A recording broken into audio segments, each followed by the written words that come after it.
Dalam seminar kepemudaan dengan tema Pemuda Sehat Tanpa Narkoba, Sabtu 12 September 2015, di Aula Kampus Bina Dharma Palembang, Wakil Gubernur Sumatera Selatan, Ishak Meki meminta kepada generasi muda untuk memahami tentang bahaya narkoba bagi dalam kehidupan mereka. Terlebih lagi pengguna narkoba saat ini terbanyak ada di usia produktif. Ishak Meki juga menegaskan untuk mencegah semakin luasnya peredaran narkoba di Indonesia, ia meminta kepada aparat penegak hukum untuk melakukan razia pemberantasan narkoba secara besar-besaran. Langkah ini dinilai sangat efektif untuk menyelamatkan generasi muda. Ia juga menambahkan, narkoba saat ini telah masuk ke sendi-sendi masyarakat, baik itu di kalangan pejabat, pemerintahan, mahasiswa, bahkan hingga ke pelajar SMA maupun SMP.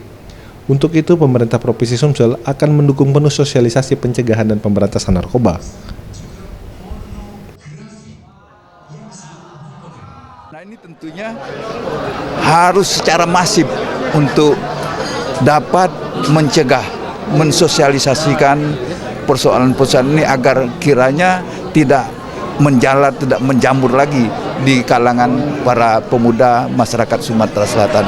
Ya, tentunya melalui seminar ini mahasiswa dan pemuda dapat ilmu pengetahuan untuk mensosialisasikan hal itu, betapa bahayanya narkoba untuk ke depan.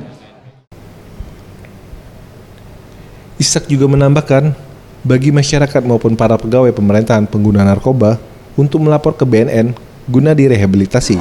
Apabila melapor sebagai pengguna narkoba akan dilindungi secara hukum, tidak lagi dipidanakan.